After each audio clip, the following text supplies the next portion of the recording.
I awoke the next morning to the sounds of Nathan arguing with Noah again. I was so tired of hearing them fight. I don't know how Tara puts up with him. According to her, he's a kind and respectful guy, so long as you show him respect too. I found it hard to believe though. Sure, Nathan was never mean to me, but I feel like it's only because of my injury, or maybe because I'm a girl. Speaking of which, my cast will be getting removed in 3 days. I was scared, but looking forward to being able to walk again. I wanted to step in and defend Noah, but he told me not to get myself involved. He didn't want me to get on Nathan's bad side, so I decided to check on Hillary instead, just to make sure she wasn't worse than she was before. Unexpectedly, when I walked in, it was empty. She wasn't inside. I knocked on the bathroom door thinking she was in there. No answer. I opened it and saw a hairdryer in the bathtub along with a few small blood stains at the bottom. I started to freak out at first, but then I noticed the hairdryer was unplugged. I chose to give her a call, but she didn't pick up. I was about to run downstairs to inform Noah and Nathan about her disappearance until I got a voice message. Hey, I know you probably noticed that I'm not home right now. For both of our sakes, I can't tell you where I'm at, but what I can tell you is that I think I might have found where Harry is. Don't worry about me. I'll come home tonight, and hopefully with Harry too. I love you.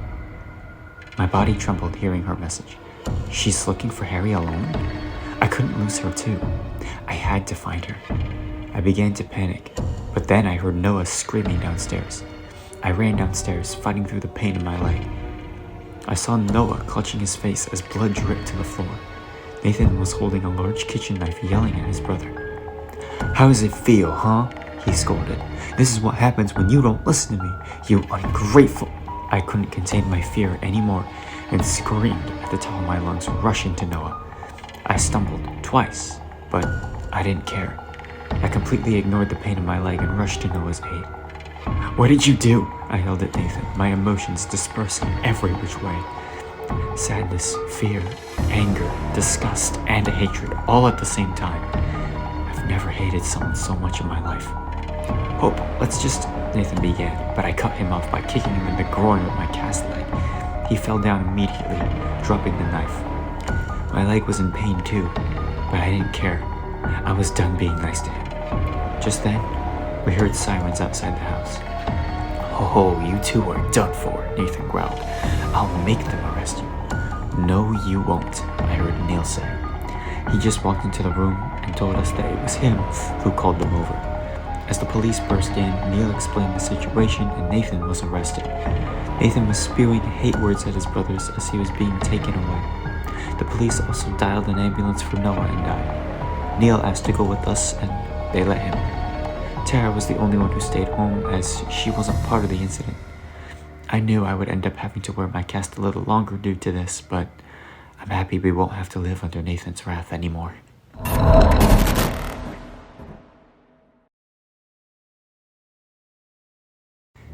Lisa guided us through the building to Aaron's office. She seemed to be calm despite me holding a gun to her head. Either she thought I wasn't tough enough to shoot her, or she's trying to let my guard down. She spoke along the way like having a normal conversation. She told us that when she gets out of this mess, she'd become a painter, expressing herself through art. I felt skeptical about her, but she seemed to be genuine. I was finding myself to beginning to accept Lisa, but I still couldn't fully trust her.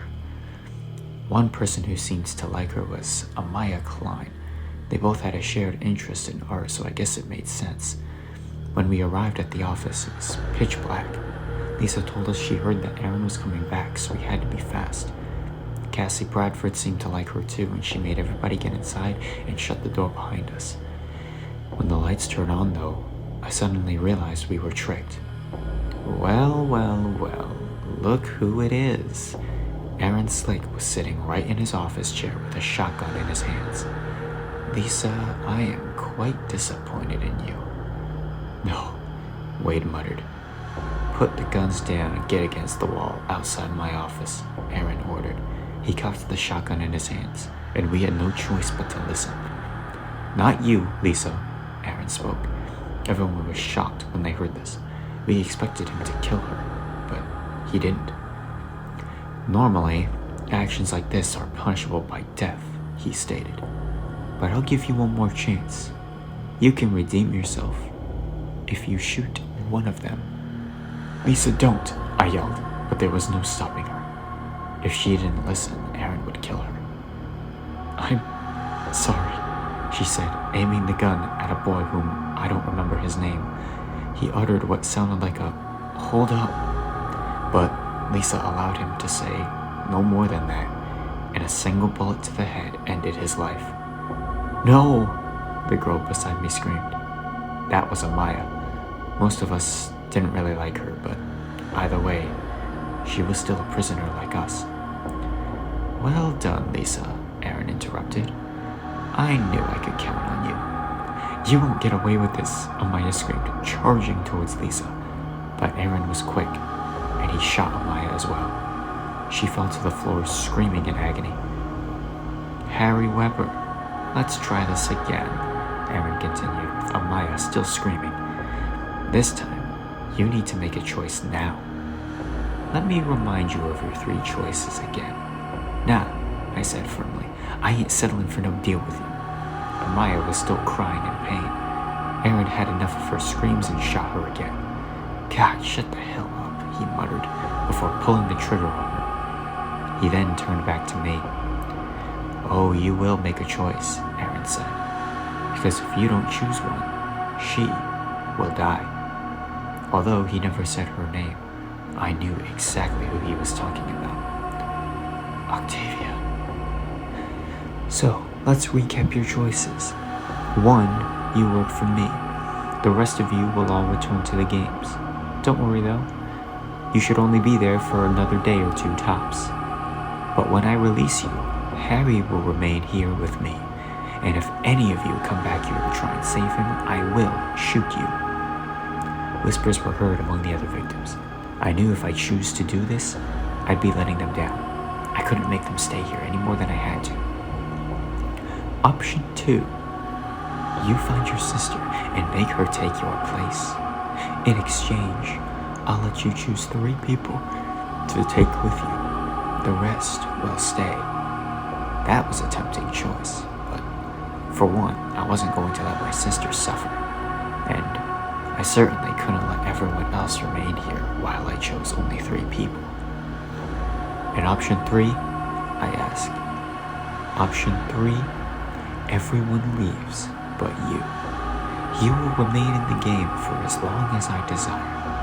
However, the game that you'll be kept in will be much different, harder, more stressful, and you'll be alone. Future subjects will not be in the same game as you, and their stay is only temporary. Yours is eternal, and when I don't need you anymore, you'll die. Now that sounded horrible. Alone in a much tougher game forever. And when it's over, I just die? This should have scared me, but it didn't. It didn't because I knew that leaving this place would mean I'd continue getting broken down by my sister. She probably doesn't even care that I'm gone. Does she even know?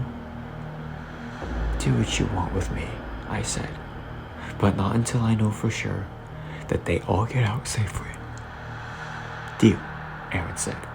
He then told Lisa to escort everyone to the exit. He held me in his office and showed the feed of the cameras of Lisa taking them outside.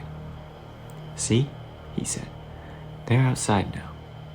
You can rest easy, or try to, knowing they're okay. Now let's go. He proceeded to bring me to Octavia and had me swap places. He stepped out of the room to take a phone call while his guards swapped us out. Harry, why are you doing this? She cried. You'll be stuck here forever. As long as you all get out, I don't care what happens to me. How could you be okay with this? If I stay here, it's a nightmare. If I go home, it's a nightmare. If I work for him, it's a nightmare. So I only have one choice. What do you mean your home is a nightmare? Look at my face. Do you see my missing eye? My own sister did this to me. If I go back there, I'll likely lose my other eye and be blind forever. Just find the rest of them and get out.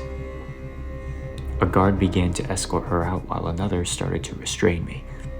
But his earpiece wire disconnected from his radio, and I heard Wade's voice. Harry, he lied to us. Lisa's hunting us all. Get out of here.